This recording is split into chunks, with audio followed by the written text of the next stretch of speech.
Добро, значи здраво и официјално. Добро дојдовте на денешната трибина со наслов кој ќе ги ослободи работниците. Подолго време немавме организирано настан од ваков карактер поради пандемијата, но имајќи го преди значењето на 1 мај, сепак одлучивме овој ден да не помине не одбележан и затоа одлучивме да направиме трибина, да организираме како дел од нашите првомајски активности. Значи, зрастената криза ги направи повидливи проблемите на капитализмот и докаже дека капитализмот на глобално и локално ниво не може да се справи со ова зрастена криза и економската криза која што следува, односно во која што веќе сме влезени. Како никогаш досега се губат човечки животи и работни места. Знам, повеќе од јасно е дека последиците ќе се чувствуваат многу силно, но каде ќе биде местото на работниците, како работниците ќе се справат со оваа економска криза и каде ќе биде нивното место во системските промени, односно револуционерните промени, ќе видиме во разговорот со другарите Здравко, Зоран и Александар. Па прво и почнала со Здравко. Повеќе Здравко. Фала ви вас што дојдовте, што извоивте време. Ова попладневно утро, ден, утро. Јас ќе зборувам на еден неортодоксен пристап, да така кажеме, бидејќи она што го покажа сите овие години на организирање, кажува дека нешто мора да се промени, бидејќи не дава ефект. Ќе зборувам као работник кој не само што се борел за сопствените права, туку учествувал во организирањето на работниците и во пружањето помош на индивидуални работници кога се соочуваат со кршење на работничките права. Ова прашање, насловот на трибината, кој ќе ги ослободи работниците, истовремено е лошо прашање, истовремено е и одлично прашање. Зошто е лошо?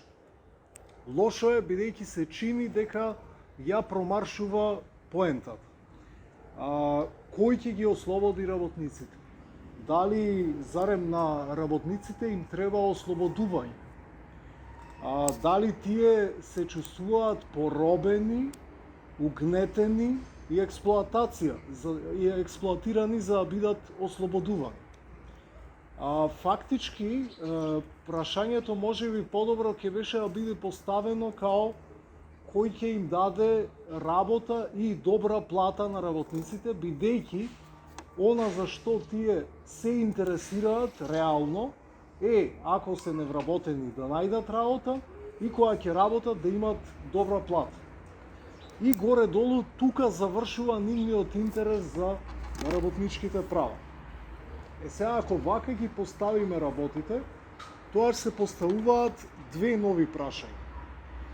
Кој треба да им обезбеди добра плата и почитување на работничките права на работниците, првото прашање. И второто прашање, зошто работниците не се чувствуваат експлоатирани и доминирани и не сакаат да се ослободат. И ќе ги видиме и двете прашања. Првото прашање. Кој треба да им обезбеди добра плата и работа и работнички права на работниците? Одговорот е многу јасен и гласен од гледна точка на работниците, а тоа е другите. Значи, под другите се подразбираат државата, синдикатите, политичките партии, невладините организации. Значи, тие се оние кои треба да му обезбедат работнички права на работниците според нивна доминантната перцепција на работниците, на голем дел од работниците во Македонија. Или тоа се сведува на принципот мој проблем, туѓа обврска.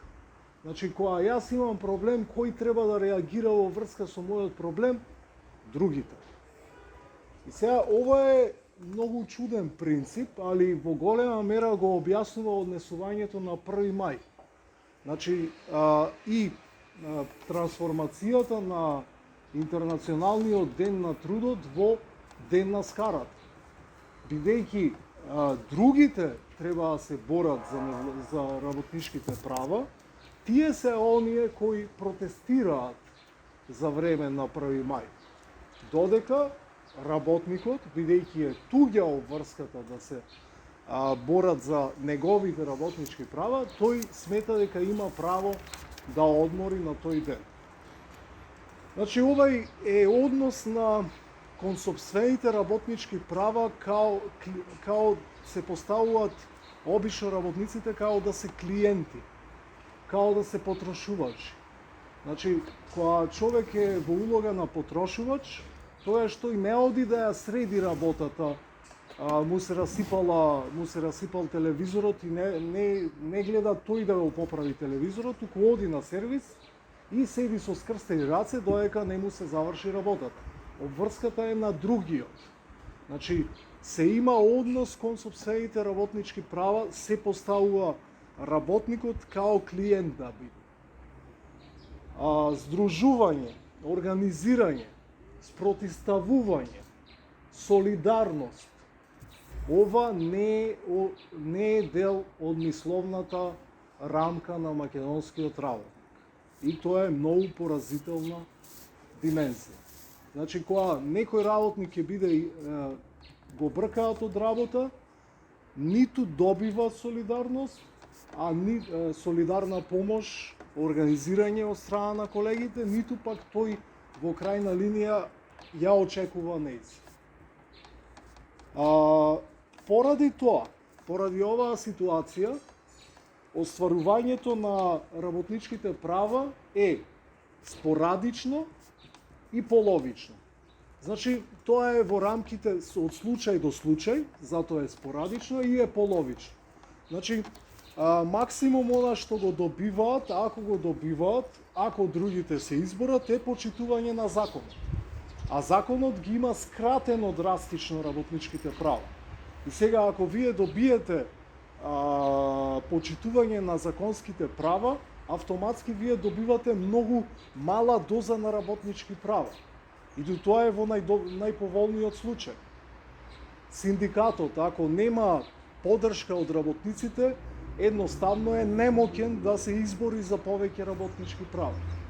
И затоа е половично и спорадично остварувањето на работничките права. А сепак тера работата. Значи, имаме ситуација каде што спорадично и половично се почитуваат работничките права, а сепак нема некој посебен интерес за работничките права. И сега тука доаѓаме до второто прашање. Зошто работниците не се замараат околу своите работнички права? Освен кога ќе дојде јајцето на газот. И сега кога ќе дојде јајцето на газот, тогаш го има интересот за тоа што им се случи, кој им се правата, само во тој момент, но повторно го имаме очекувањето другите да ја средат ситуацијата. Додека ние клиентелистички очекуваме, клиентски очекуваме да биде таа ситуација средена.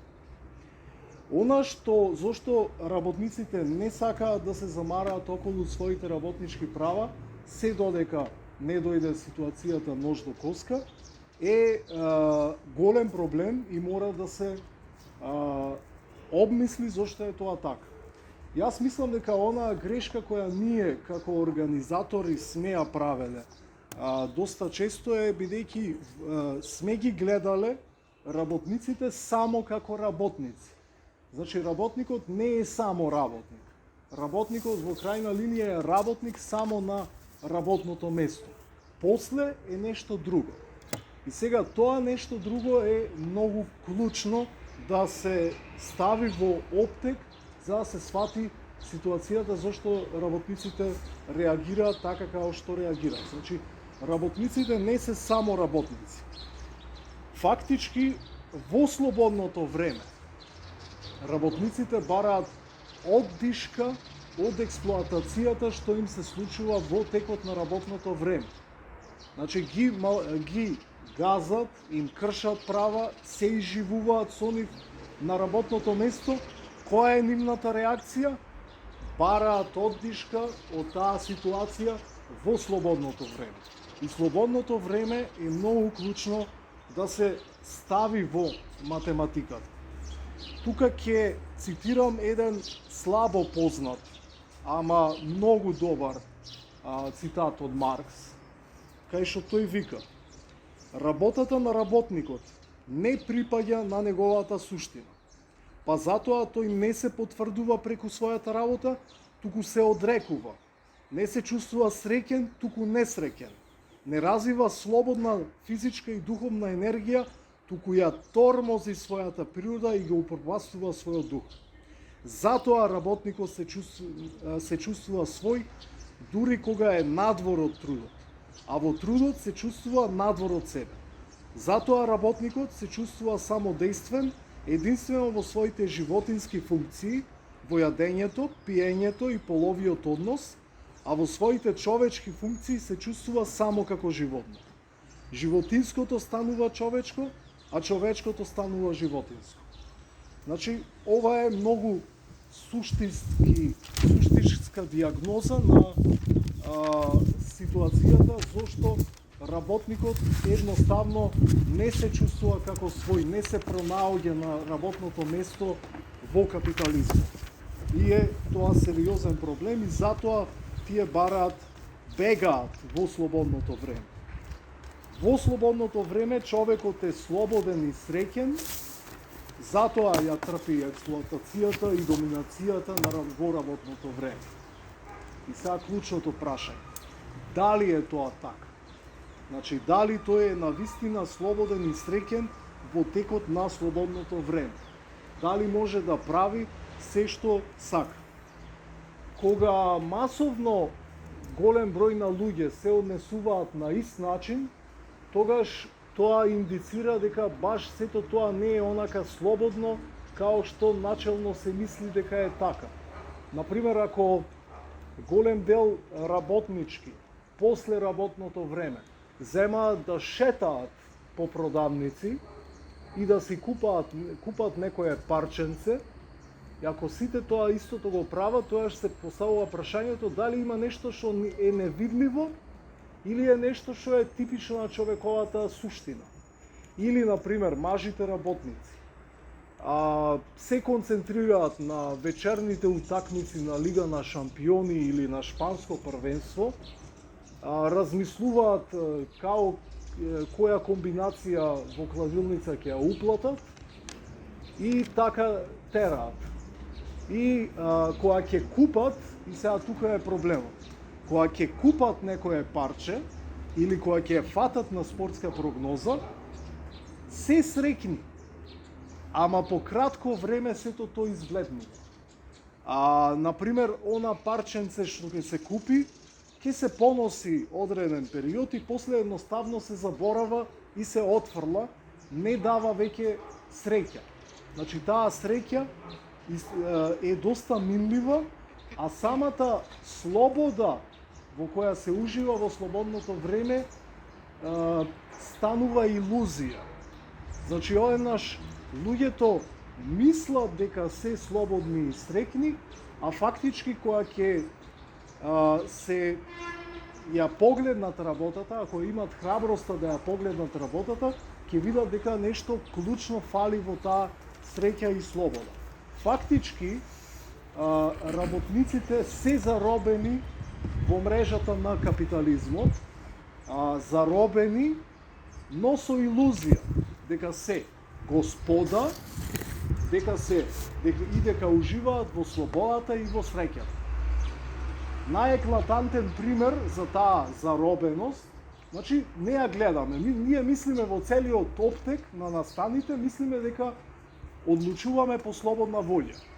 А фактички нешто се случува во позадина за сето тоа да го направи помалце слободно и повеќе системски. Типичен пример е земањето, случајот земи си кредитче. Му се создава на работникот потреба, вештачки создадена потреба, например, има сосема функционален и јак мобилен телефон и одеднаш тој има голема потреба да купи нов модел на истата марка. И сега, кога ќе се соочи со ситуација, кога нема доволно пари да си го дозволи тоа купување, таа потрошувачка, тогаш тој не размислува да се избори на работното место за поголема плата, да се организира со своите колеги на работа, да го добијат она што им следува, бидејќи скоро сите во Македонија работници се помалце платени од работата која вршат. Но тоа не му ни текнува. Она што му текнува, ако нема доволно пари, е да земи кредит. И тоа секогаш е кредитче во изразувањето на луѓето. Кога ќе земи кредитче, уште покорен станува на работното место, бидејќи ако имате кредит кој ви виси на глава, тогаш она особено што не смеете да си го дозволите е да изгубите работата. Така што земањето на кредити служи за дополнително заробување и покорување на работникот во текот на работното време. Значи, како работниците, однесувањето човекот како работник е истиот во работното и слободното време. Ако се гледа само работното време, според мене се промаршува поентата. Мал излет краток на темата капитализмот и слободата. Капитализмот се представува себе си преку сопствената пропаганда дека е систем на слободата, дека тој овозможува слобода. Но тоа што тој овозможува слобода е на некој перверзен начин кој е споредлив на она кога нацистите напишаа на концентрационите логори Arbeit macht frei. Значи работата ослободува. Работата ослободува на одреден начин.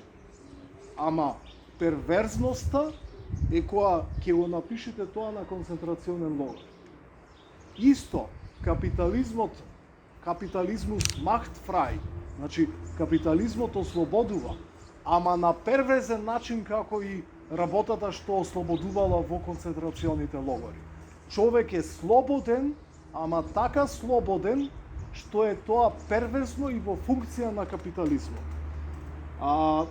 И сега ќе го објаснам тоа со неколку зборови. Значи, она што уште Маркс го констатира, работникот е слободен во однос на секој поединечен капиталист, но не е слободен од капиталистичката класа.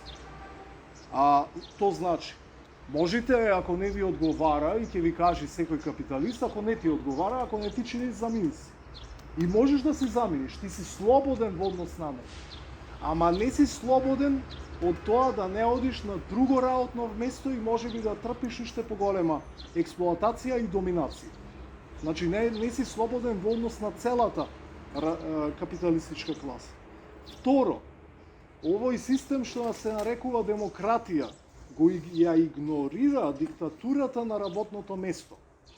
И таа диктатура на работното место не се однесува само на она као газда каже, значи што ќе ти рече газда, ти мораш да правиш 8 и повеќе часови од твојот ден. Туку се однесува и на газење на хардкор либерални вредности као слобода на говор. Значи вие можете се да кажувате во капитализмот, ама не смеете да кажувате против својот капиталист. Ниту на работното место, ниту на асоцијалните мрежи. Исто така, ја не го немате правото, повторно чисто либерално, светост на либералните вредности, на слобода на политички избор. Значи, многу често работниците гласаат као што кажува газдата. Работниците често знаат да бидат принудени да се зачленуваат во политички партии као што сака газда. Така што, таа диктатура на работното место има своји работни димензии, ама и либерални димензии, значи во кршење. Сега, ако во текот на работното место човекот е неслободен, работникот е неслободен, дали тој е слободен во слободното време? И као што видовме, се надевам дека покажав, со невидливи конци капитализмот ги марионетизира луѓето и тоа и ги насочува. Прво, кон практики од кои може да извлечи профит, Значи, ако вие купите производ кој не ви е потребен, вие креирате истовремено профит за некој капиталист. И второ, им го арчат времето на луѓето, на работниците. Им го одвлекуваат вниманието од реалните проблеми и после тие немаат време за дури да размислуваат за организирање и спротивставување. При крај. Значи, за борба на... И сега мора малку, бидејќи целата реформистичка тактика со која одевме досега, значи концентрација на темата на заштита на работничките права гарантирани со закон, не вродува со плод, бидејќи работниците не се интересираат. Она што е клучно, за да има борба на работниците на работното место за сопствените работнички права, треба еманципирање од капитализмот. Значи, еманципирање, ослободување сопствено од оние вредности кои не заробува капитализмот као систем. Како? Подготовката, само подготовката вклучува разбирање на начините како капитализмот не претвора во сопствена марионета. Значи, многу голем дел од нашиот живот е обликуван од капитализмот, но ние тоа не го гледаме. Она што прво треба да се направи е да се стане свесен за начините како капитализмот нас, наводно слободните, не прави негови марионети. Второ, подготовката предпоставува одбивање на учеството во системот на прекомерна потрошувачка, што осиромашува не само материјално, туку и духовно. И трето, разбирање дека индивидуалната акција е недоволна. Значи, не може да се ограничиме само на себе, се ослободивме, еманципиравме од капитализмот и толку, меѓу другото, зашто ја немаме привилегијата да останеме само на лична еманципација од капитализмот. Кој ќе ги ослободи работниците, сепак е одлично прашање, бидејќи на работниците им треба ослободување. Не им треба добра плата, работнички права, социјална правда. Им треба ослободување. Им треба ослободување бидејќи денес капитализмот не е само нехуман систем, туку е екзистенцијална закана за иднината на човештвото и останатиот жив свет. Во таков контекст не е доволно да се интересираме само за работнички права и за социјална правда. Затоа ништо повеќе од наше ослободување на работниците од капитализмот не е доволно. А како работниците да се ослободат од капитализмот? Како да создадеме борци што ќе се борат и на своите работни места? Начинот оди преку еманципирање од капитализмот, неизбежно е ова. Не може поинак. Гледаме 20-30 години, не може поинак. Не се интересираат и тераат на свој начин. Значи, мора еманципирање од капитализмот и оспособување на работниците преку здружена акција против него да се спротивстават за хуманизација не само на сопственото слободно време, туку и хуманизација на своето работно време. Ке завршам со еден цитат многу познат од Маркс и Енгелс од комунистичкиот манифест, каде што викаше дека работниците во револуцијата нема што да загубат освен сопствените окови. Денес работниците може да загубат многу повеќе од само своите окови и тоа е големата разлика денес во однос на 1848 година. Но денес, покрај работите што можат да ги загубат, она што исто така може да го загубат е и своите окови. Се додека не се работи во ова насока, она што ќе се додека ја игнорираме севкупноста на личноста и животот на работникот, она што ќе се случува е само ќе констатираме дека работниците треба да се борат за своите работнички права но тие ќе бегаат во конзумеристичко трошење на слободното време и така ние ќе се вртиме во недолг. Значи, организаторите и агитаторите и невладините ќе кажуваат дека треба да се борат работниците за своите права, тие нема тоа да го прават и така ќе се вртиме во круг. Толку. Здравко, ти благодарам. Зоран, кој ќе ги ослободи работниците?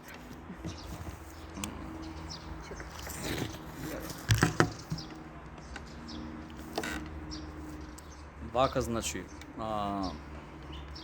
денес е велик четврток, иначе религиозен празник, и поради тоа што тој по празник и овие севкупни велинденски празници се попопуларни од 1 мај, јас добивам впечаток дека работниците во Македонија, а патем е и нели и Рамазан Бајрам, значи можеме да кажеме дека во овој месец за 99% од работниците во Македонија се и битни верски празници.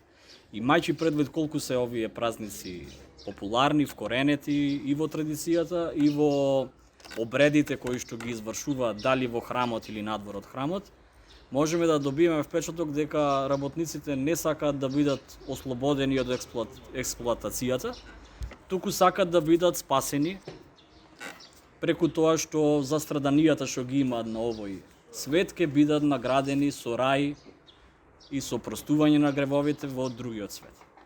Сега мора да имаме предвид со што се соочуваат работниците, не само во транзицијата, туку и во изминатите, може да речеме, 3 века на обстојување на капитализмот. Значи, кога ќе размислиме дека 99% или близу тој процент во светот општо се работници, сигурно ќе се запрашаме, па добро, зошто досега немало успешна револуција, нели демократијата подразбира одлучување на мнозинството. Значи имаме 300 години, имаме 99% од популацијата што спорадично во одредени периоди изведува некаква си револуција, бунтови и слично, но гледаме дека малте не работите се останати слични.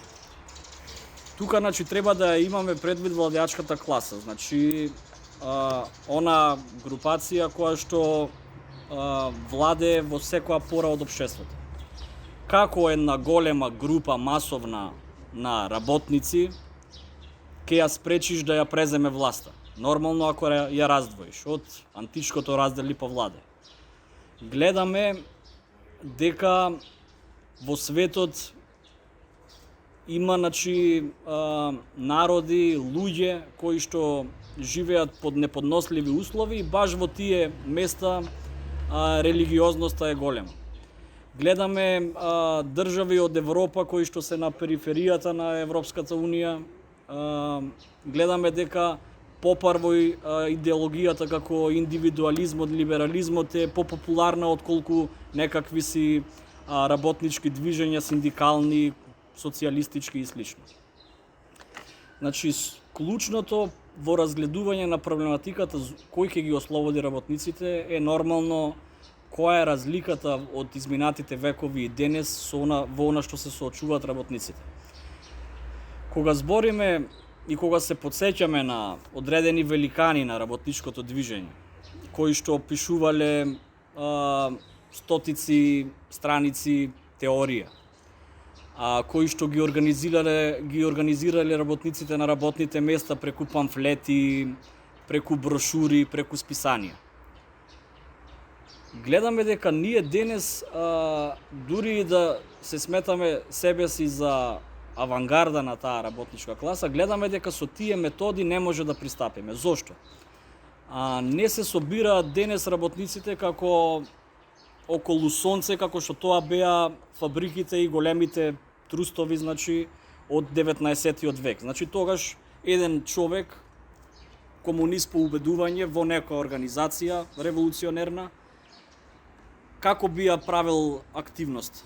Би испечатил многу весници, памфлети, брошури и би пробал да врбува прво кадри од самата, значи, работничка организација, каде што дневно илјадници луѓе се движат на неколку места. Например, ако ги видите европските земји вон центарот на капитализмот и индустриската револуција, ќе видите дека во сиот тој слој од Источна Европа, Балканот, Северна Африка, Блискиот Исток, ќе видите дека во поголеми неколку града има поголем или помал број на фабрики сконцентрирани во главните градови.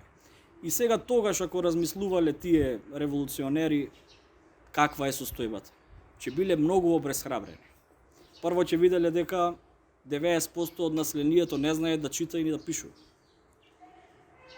Огромен број од населението уште се во феудални односи малтене, затоа што во овие региони што ги спомнав, индустриската револуција не е на она ниво што беше во Англија, тоест Британската империја.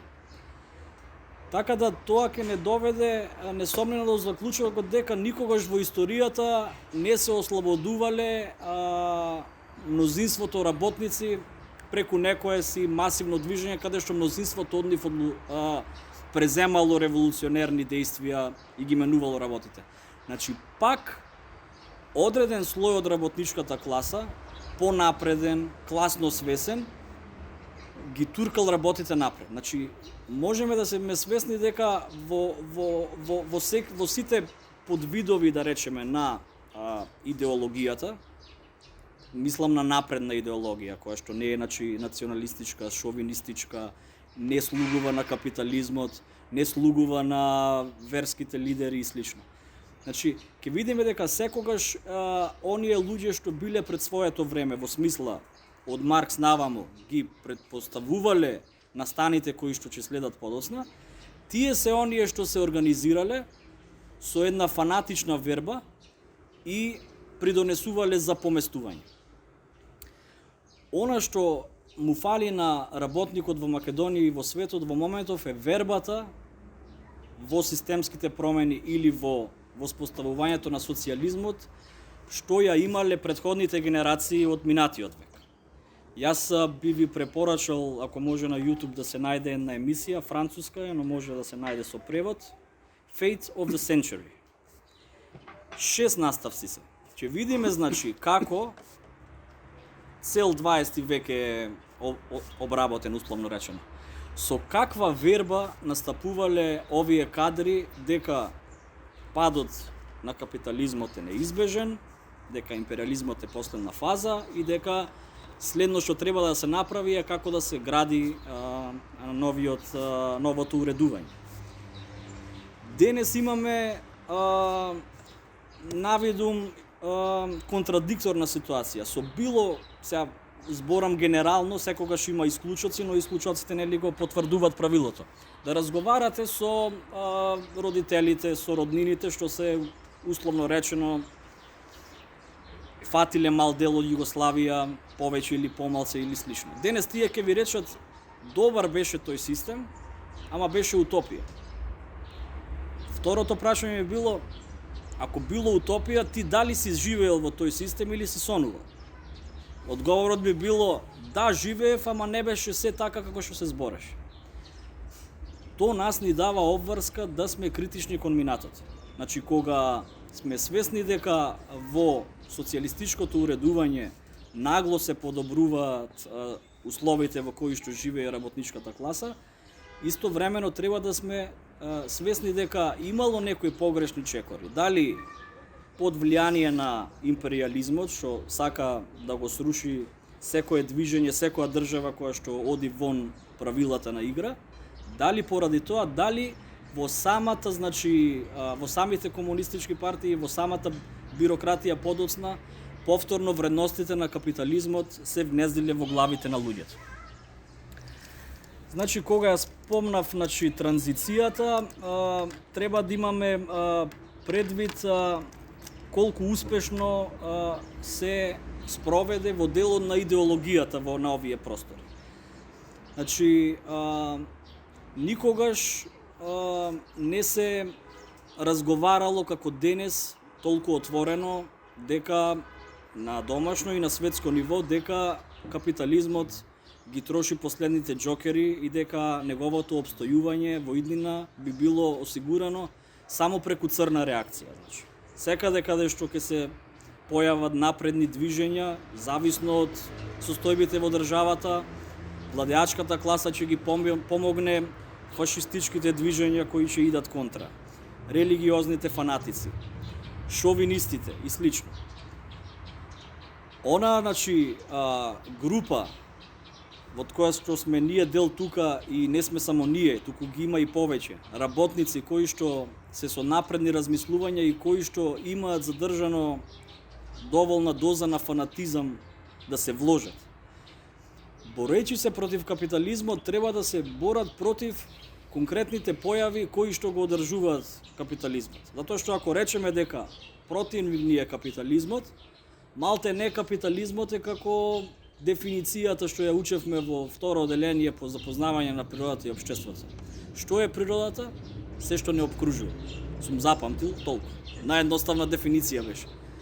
Сега може да си го поставиме истото прашање што е капитализмот, се што не обкружува. Како да се бориш против се што те обкружува? Пошто не го гледаш, мора да се бориш против конкретните облици. Исто сум против дури кога немаме намера да ги обвиниме работниците за нивната апатија, пасивност, страв, пак сум против и воопшто спомнување на таквата замерка, затоа што свесни сме дека за да може еден човек да се бори и да презема било какви действија, пак мора екзистенцијата да ја овозможи. Ако сте гладен, ако сте изнемоштен и ако едноставно имате проблем за своето семејство да обезбедите до овој викенд храна или ви висат сметки извршители на глава, вие нема да имате можност да се организирате со други работници. Затоа неопходно е работниците да се подсетуваат постојано на сршта на проблемите, а тоа е, значи, класното општество. Значи, спомнав неќе многу со историја да замарам, но да разграничиме кој се борил во минатото за работниците и кој се бори денес. Работниците сами се бореле, тоа, значи, е неоспорно, но секогаш конкретни форми на организација ги туркале работите напред. Значи, во 19-тиот век почнува синдикалното организирање, каде што има одредени победи, каде што се издвојуваат определени работнички права. Меѓу другото, празникот што го славиме 1 мај е затоа што во 1886 година, ако не се лажам, извојува не 8 часовен работен ден. Ако видиме дека изминале од тогаш век и половина и ние и ден денес имаме проблеми со тој 8 часовен ден, дали на вистина мнозинството работници работат 8 сати или повеќе, ќе видиме дека не се успеало во тоа. Зошто? Затоа што и на нашите простори и насекаде не само што се реставрирал капитализмот, туку и е веќе разуздан. Не може да се контролира. Значи, имаме синдикати, подоцна имаме социјалдемократски партии, групирани во Втората интернационала, кои до 1914 година прават одредени напори и овозможуваат уште придобивки за работничката класа, но во предвечерието на Првата светска војна прават предавство и ја овозможуваат, значи, Првата империалистичка војна. После тоа имаме во Третата интернационала комунистички партии. Спомнав каква била структурата на работничката класа и зошто, условно речено, за ширење на агитацијата било полесно. Не значи дека било полесно да преживееш под сите тие монархии и диктатури. За денес, кој ќе ги ослободи работниците? Нормално дека секој човек треба сам да се ослободи. Сите ние во одреден период од животот на определена скала сме се ослободили од некои предрасуди, од некои суеверија и од некои лажни уверувања или едноставно сме се ослободиле дури и од апатијата, можеби. Така да пак таа задача останува на секој работник посебно, но на напредните работници, на класно свесните работници, апсолутно е одговорноста да подадат рака и да ги повлечат другиве работници кои што се опиени од сите други идеологии кои што им ги сервира капитализмот. Денес работничката класа е многу фрагментирана. Значи, имаме работници кои што работат од дома, немаат контакт со ниеден колега. Тие како да се солидаризираат со колегите кога колегите ги гледаат на монитор и се раштркани низ малтене низ светот. Потоа имаме, значи, хонорарни работници. Имаме работници во најголем дел, дури во приватниот сектор, кои што се на определено работно време, значи. На договорот за вработување име со определен рок. Тие, значи, од време на време губат работно место, наоѓаат на друго место и слично, значи во моментов потешко и за агитација. Затоа нашата задача е многу потешка од сите револуционери и теоретичари и практичари од минатото. Јас би сакал дури да има некој начин Маркс и подоцна, значи, што следуваат великаните, да можеме некако да ги донесеме тука и да им кажеме: луѓе, кажете што да правиме. Јас мислам, кој ќе им објасниме во еден сат што се случува, некој од нив може лошо да му падне и да рече во смисла: ми треба повеќе време за размислување. Ова беше мала шала. Нормално дека наша задача е постојано да ги цениме околностите, дали се исти или се менуваат. Постојано мора да правиме надзор дали во некои сегменти работничката класа како целина и определени работници како индивидуи, дали прават определени помаци напред, за да ги сменат работите, па во таа насока да помогнеме. Значи, друго битно прашање кое што би сакал да го спомнам е како во минатото работничката класа, предводена од овие, значи, напредни револуционери, тоест напредни работници, во кои моменти се случувале големи промени во светот. За жал се случувале големи промени во светот кога имало големи катастрофи од рангот на, да не речам, светски војни. За разлика од работничката класа која што, во Првата светска војна била вооружена, па, значи, комунистичката партија, тоест болшевиците, со својата агитација, во еден момент го пренасочуваат нивното внимание, значи, од империалистичка во класна војна. Во моментот сите тие луѓе се со оружјето в рака и, нели, знаеме, после започнува граѓанската војна. На Балканскиот полуостров, комунистичката партија и подоцна, значи, партизанските одреди, кои што ги преземаат дејствијата, ги преземаат повторно на вооружен начин. Денес, во најголемиот број од државите, војската е приватна и никој не размислува на враќање на воениот рок. Се поставува тука прашањето, ако ни се пример и узор револуционерите и револуционерните партии од минатото, дали може нивниот шаблон, нивната шема да ја пресликаме денес? За сега испаѓа дека не можеме. Владеачката класа има такво оружје, такви средства за надзор, што кај работниците потребно е да се појави она авангарда која што знае како добро да ги мотивира работниците теко војпат масовно да се придружат на борбата.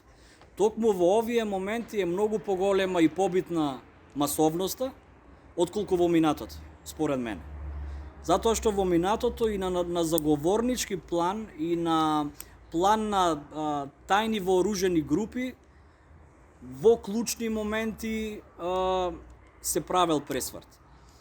Сега со овој надзор, кој што во джебот си го носиме надзорот, малтене со телефонот, ностоп сме на монитори на социјални мрежи.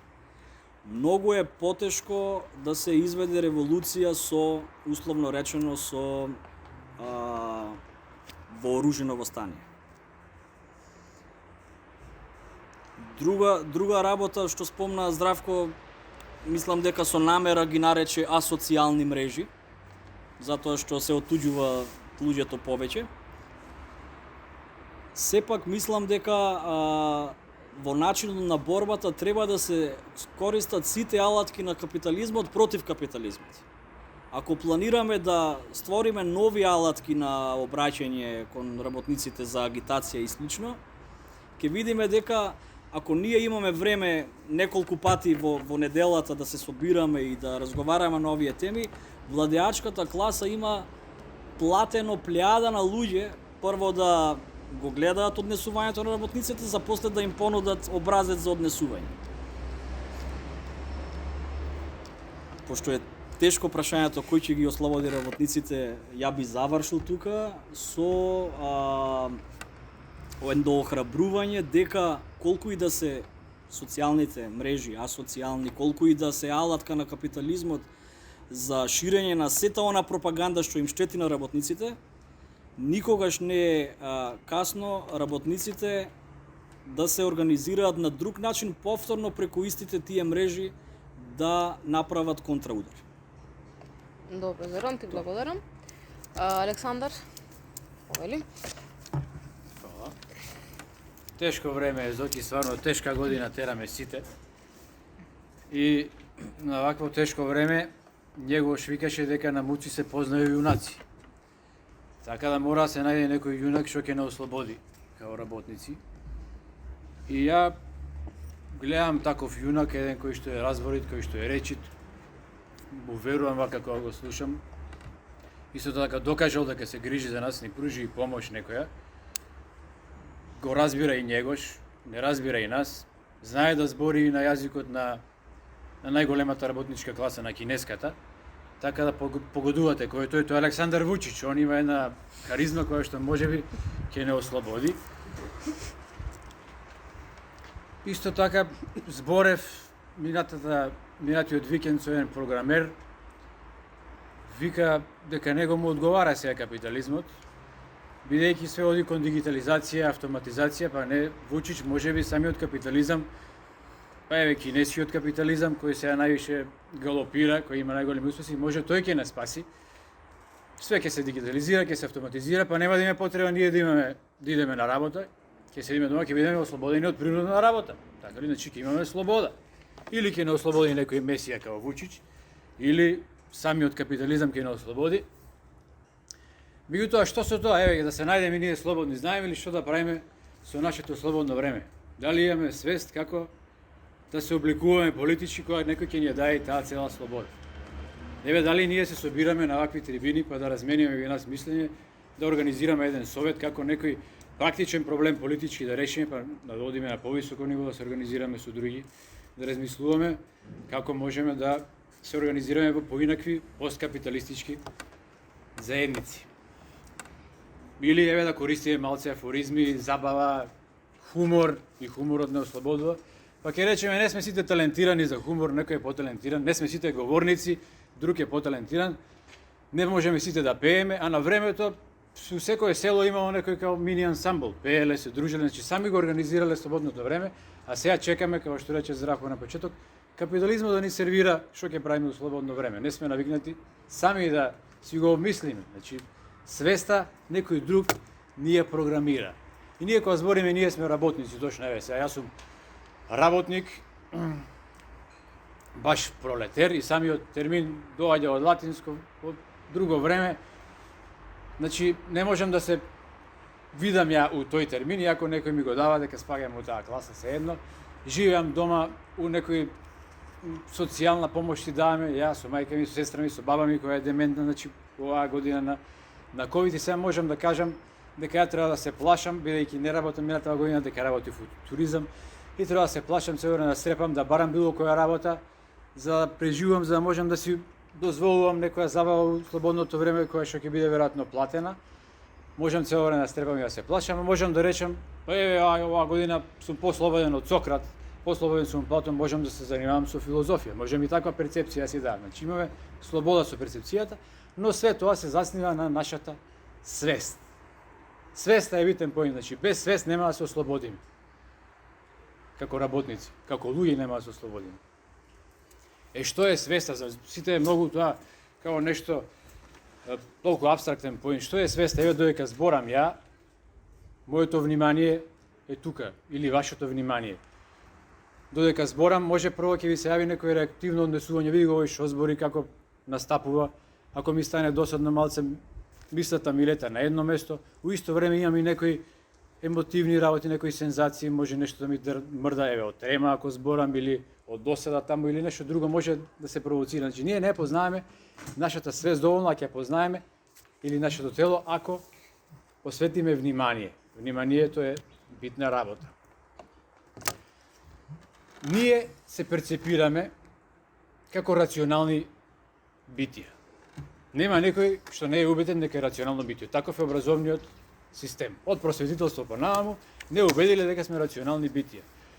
Така да ние, еве да речеме и работите за здраве што ви кажа на почеток, претпоставуваме дека логиката на историскиот материализам, марксизмот држи вода, меѓутоа таа е рационална. За да можеме ние да ја ставиме во функција, треба да бидеме рационални. Меѓутоа ние не сме рационални. Многу повеќе сме емотивни битија. А тоа не го перцепираме. Бидејќи системот не убедува дека сме рационални. Идеме у школа и читаме, следиме настава, понатаму следиме еден куп пропаганда и сметаме дека све тоа е рационално добро објаснимо. Нашите потреби конзумеристички сметаме дека се рационални. Ако се вратиме назад, која продуцира нашата свест? Кој ги продуцира работниците како работници? Тоа е самиот капитализам, односно индустриалистите, буржуазијата кои некогаш ја земаа својата моќ во функција на капиталот, профитирајќи, и ние дојдовме како последица. Еманципирани од селани, работници стануваме, бидејќи има потреба за нас на пазарот. Некој друг го обмислува општеството, некоја друга свест го обмислува општеството, го обликува. Ние тука само се приклучуваме со нашата работна сила, со нашата креација која што постои, но од туѓина да речем. Ние се уште, некој ќе рече денеска живеам слободен живот како што зборев претходно програмерот, имам доста пари и можам понатаму што да правам, што сакам, нудам одредени часови кои што мора да ги жртвувам и понатаму сум под наводници слободен. Ја имам една слободна професија која што користам, држам часови по танго и понатаму сум слободен, или тоа исто ме вклучува и мене креативно, не сум заробен, него еве се само реализирам. Меѓутоа пак тоа е потреба која што веќе постои на пазарот, некој ја креирал. Не е дека јас сум ја смислил таа, не е создадено од мојата свест и не е мојот светоглед на општеството као работник. Сепак ја си го наоѓам моето место таму. Значи ние ако сакаме сосема да практикуваме нашата слобода, треба да размислуваме како да го обликуваме нашето општество. Значи се вратив или спомнав дел од тоа дека во причинско-последичен поглед на историјата, ние како работници сме последица на свеста на капиталистите. Нашите потреби за да ги сватиме, мора да сватиме, го спомнав веќе еднаш, дека сме емотивни битија. Нашиот емотивен склоп се создава додека сме во првите 6 години од животот. Тоа само емотивно, значи плачеме кога бараме нешто, имаме крици, така се радуваме на нешто искрено и ни се менуваат емоциите, меѓутоа само така комуницираме со светот. Понатаму не праќаат у школа, почињаме да читаме и целиот емотивен набој што во нас постои, го преточуваме и во одредена приказна. Си објаснуваме какви се некои емоции или ги потиснуваме и така натаму. Да го објаснам малиот процес на емотивна условеност која сите имаме. Значи, кога сме само емоција, сме, условно речено, љубов и тоа го имитираме кон светот. Меѓутоа, нашите родители, зафатени со еден куп други работи и проблеми, не можат веднаш да ни вратат на нашите потреби. И ние тука веќе осеќаме судир со светот, дека светот не живее во хармонија. Они се зафатени со работнички проблеми, со стресови, со меѓупартнерски односи и така натаму. И секогаш, понатаму кога стануваме веќе возрастни, ако не го надминеме тој емотивен склоп, тој постои у нас. Постои, ние секогаш кога се караме со некого, кога сме незадоволни од работничките услови, кога сакаме да бараме некое работничко право, сметаме дека постои некоја неправда, некој револт во нас се случува. Значи емотивно тоа го доживуваме, а никогаш не го објаснуваме. Сметаме дека е рационално. Ако не ни ги дава тие потреби, тие права да ги оствариме, ја нормално е да се љутам, нормално е да викам, да ја губам и свеста на моменти. Сметаме дека е нормално. Дека тоа е рационално, така сметаме. Меѓутоа, ако се сватиме, ќе видиме дека тоа е емотивен склоп и на било што не ни годи, ние исто ќе реагираме. Дали е партнерски однос, дали е однос со пријател, дали е веќе општествен однос или однос со газда. Значи, едно е ние да ја прецепираме неправдата, а друго е како ќе реагираме. Дали се контролираме себе си или не, дали ја имаме власта врз себе или не. Системот или пропагандистите на системот, тие што не владеат, мал процент, рековме, тие добро знаат дека ние сме главно емотивни, дека се водиме од тие импулси, а се прецепираме дека сме рационални, бидејќи така од утилитаризмот понаму не учат дека ние правиме све што е корисно за нас. Така да све што правиме во слободно време ние сме се убедили дека е корисно. Ако гледам фудбал, тоа е добро, ми ја ублажува тензијата или ме релаксира. Ако малку се осетам дека сум вознемирен, исто има апче. Верувам у медицината. Медицината е страшна сега. Ќе земе апче и ми решава емотивниот проблем. Јас самиот нема потреба да се соочам со трамоил, со бучкурушот од емоции у мене. Нема потреба. Некој друг смисел за тоа. Или друга верба. Јас сум грешник и се помолам и Господ ќе ми ги реши емотивните проблеми. И се делиме у два табора кои што се спротивставени, а исто се базираат на проста верба. Верувам у апчето, верувам у хемијата, у цигарата, верувам у алкохолот дека ќе ми го реши проблемот, а исто све тоа краткорочно. Или верувам дека религијата ќе ми го реши проблемот. Така да, надвор од себе го гледам проблемот. Затоа ни треба една вредност да ја изградиме, да се охрабриме. Без храброст не може да се соочиме со вистината. А вистината е дека не се познаваме доволно. Како ќе градиме понатаму општество на слобода, на работници, ако не се познаваме емотивно доволно? Го поставувам тоа прашање.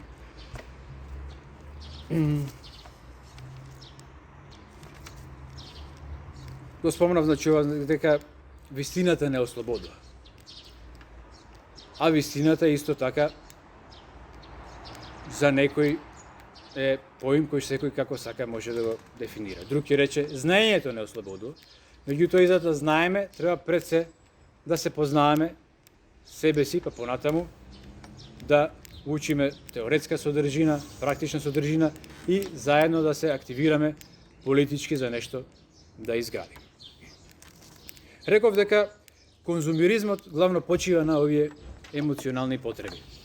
Значи за све има нешто да купиме и подобро да се осеќаме. И како што рече Здравко на почеток, може одреден време, одреден период подобро ќе се осеќаме, меѓутоа на долг рок ние само одложуваме да се соочиме со коренот на проблемот. Бидејќи имаме многу начини, се префрламе. Ќе пробам прво еден тип на терапија, друг тип на терапија, четврт тип на терапија, ќе пробам еден тип на мода, на облека, еден тип на забава, трет тип на забава, еден тип на психијатар, па на јога. И некои од тие работи може да ни помогнат. Ја ништо лошо го кажав, не е лошо. Значи секој пат, секој метод на себе перцепција укажува на тоа дека пробуваме да се сватиме себе си и потоа да ги сватиме општествените механизми. Така што ние ги имаме тие, дури интуитивно ја имаме таа храброст, кога ќе се соочиме со некој страв, да не замижеме, да не избегаме од стравот. Значи, бегање од себе нема. Од затвор може да избегаме, меѓутоа од себе нема бегање. Нема бегање исто од затворот што ни е прикажан во златен капиталистички кафес и се време репродуцираме една свест која е продуцирана пред ние да се вклучиме во овие општествени норми. Општествените норми се програмирани. Пред ние да се вклучиме у нив. Ние ги прифаќаме како такви, со отпор, со интуитивен отпор, меѓутоа полека учиме како да го анестезираме тој отпор, пак со апчиња или со слободно време, активности у слободно време, пак не се соочуваме со вистината. Не се соочуваме дека светот е неправеден. Значи, еве да се вратам на поентите што ги кажав, има опција да не ослободи автоматизацијата и роботиката. Има опција да не ослободи некој патерналистички над нас, некој корпорацијски систем кој ќе види дека сега е неодржливо кризава како што оди, да одиме сите на работни места, може ќе ни изолираат на страна така уште попослушни ќе бидеме, ќе ни дадат универзален приход на сите, што е окей. Значи борбата за работнички права, за повеќе слободно време, за поплатена работа, не е лоша сама по себе. Меѓутоа, што со тоа? Што со тоа слободно време ако не знаеме што да правиме со тоа, ако свеста не ни развие? Што со тоа? Само по себе ништо нема да значи. Може само да не подчини на тие што ни ја дале. И да им бидеме благодарни до крајот на животот и да им предадеме власта у нивните раце. Значи, доаѓа време на еден трансхуманизам, веќе човекот треба да го размислуваме надвор од рамките во кои што ни е познат до сега, бидејќи такви времења доаѓаат, но да ја задржиме човечноста. Значи, еден алат кој може да ни помогне, кој постои, ние несвесно секој ден се соочуваме со тој еден општествен алат или принцип на однесување кој што ги надминува рамките на сите досегашни системи и програми на нормативно однесување е искреното другарство. Значи, другарството ги надминува семејните крвни сродства, ги надминува работничките односи на работа. Значи, надминува оној однос на дека треба да бидам користољубив, да се снајдам у светот. Надминува. Едноставно сакам да се дружам и не очекувам ништо од тоа. Го имаме и тој алат. Како од све ова ќе одговориме на прашањето кој ќе не ослободи, останува да покаже сегашноста, едината и нашата ангажираност околу ова прашање. Фала на внимание.